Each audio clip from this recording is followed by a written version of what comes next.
some cattle for some time back, but it's good to be back. It's been a long while, right? And as I would have walked in not too long ago, to be honest, I am here. I did not know the full extent of what was going on, but I'm here to represent. I will be here for Mr. Ellis for anything. He's a good person. And as the principal just said just now, you guys do have a wonderful leader. So I'm just going to ask you all to work with him as you all strive for excellence in your community. All right? So my name is Miss Neema Bandoo, and I'm from the Veterinary Services Division, also an arm of the Ministry of Agriculture and Fisheries. All right, so we specialize in livestock. Anything to do with welfare and health of your animals, that's where the Veterinary Services Division comes in.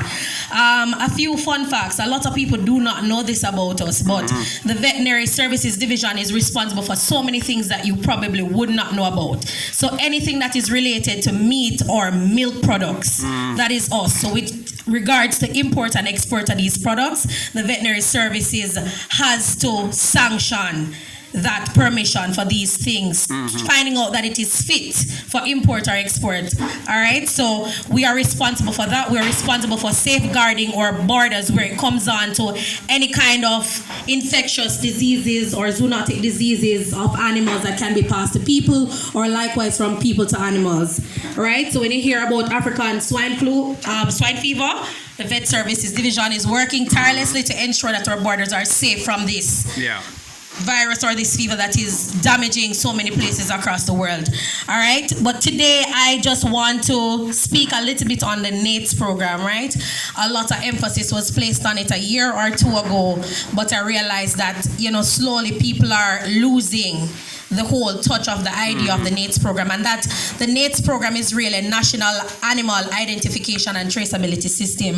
And under that system, we are trying to bring in a system where we are tracing our meat from farm to plate, right? So for example, you have many countries where you are able to check your products by batch. So if I should eat maybe like a can of corned beef and I get ill, I can report it to the person, the brand that I purchased it from, and they are able to do a recall and to check these things and to find out if there's something wrong and if it was something that was wrong from where it was manufactured, right? However, Jamaica does not have a system like that. So that's one of the reasons why we are not able to export certain kind of meats and meat products, right? So the idea behind this is to start off by getting our animals identified, and that's where the tagging comes in, right?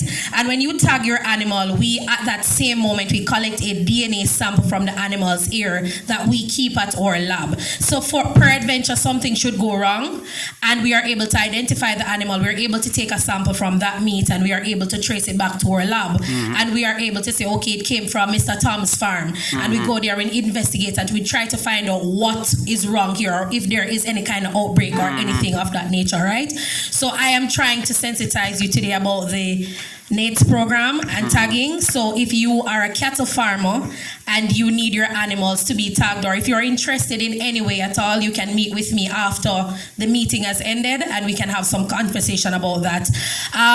With regards to training also, if you are here and you need any kind of information regarding the whole husbandry of your animals, rearing of your animals, we come in there as well, along with Mr. Brown.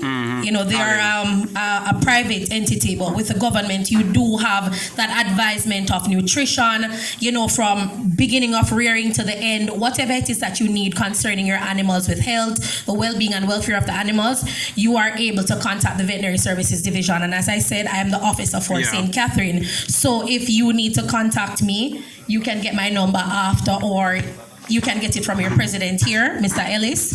I know that many times people do have problems and they don't know who to reach out to. Sometimes you may even call a vet and it takes a very long while before they come. Damage is done, you lose your animals, stuff like that. So we are here on a more intricate level where we can come to you, and if it's something that is complex and out of our reach, then we will try to connect you with a vet or someone who can assist you further from there. But on a lower level, we are here to work with you and to ensure that the welfare of your animals is kept and up to standard. All right, so I am here today. If there are any questions, I don't want to take too much of the speaker's Jamaica's time. So if there are any questions that you may have regarding your animals, your chicks, your pigs, your whatever livestock it is that you have, even your rabbits, you can speak with me after and I will give you some clarity or give you the advisement that is needed. All right, thank you. And I do look forward to seeing a lot of you coming to sign up for the NATES program. All right, the identification of your animal is key. It helps in some regards with predial larceny. As I said, it traces back, the idea is to get your meat traced back from farm to plate, right? And there are benefits there as well, because when you have a uniformity and you're able to identify your animal, then that is a benefit for you. Animals do stray sometimes. You may not even remember what your calf looks like as it grows. You can't find it. It goes in somebody else's herd. When you have your passport, because you get a passport for each animal, right? So everybody, just like how everybody have them individual passport, every animal from birth, whether it is old or whatever, you have a passport. So that that passport is used to identify your animal, correct? So it bears the owner's information, it bears the animal's information, who the mother is, and so forth. So you are able to say, okay, my animal bears that tag, this is the passport to match it, so it is mine. So you have legal evidence, right? There's also one of the reasons why it's called the passport, because you know passport is affiliated with travel, right? So if I, for example, the other day, is not really that funny, but I was coming from a farmer and I saw some men with 2 bulls in a van. So I decided to pull up on them now, and I stopped and I said, listen, I'm from the Ministry of Agriculture and Fisheries, where are your passport?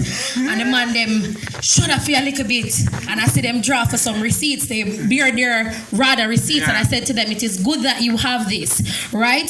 But this would be good if it was accompanied by your passport, because though the receipt shows payment and even description, it does not show the legality of the animal or where it was coming from. So the passport has all this information, right? So when you have your rather receipt book and you are selling an animal, it is good to be accompanied with the passport along with that. So you're legal. No police stop you. You don't have any problem if you're buying 10 or 20 animals or moving them. You have your passports to show that all these animals belong to me. Because whether you know it or not, the authorities are really clamping down on a lot of predial larcenies. So we might not hear the news that frequently or that often, but it is happening, all right? So it is good to be a part of the system where you are legal to move and to do as you feel like, because you have done it the correct way. All right, so I thank you for having me, and as I said, I will be here if there needs to be any more conversation or further advisement. Thank you.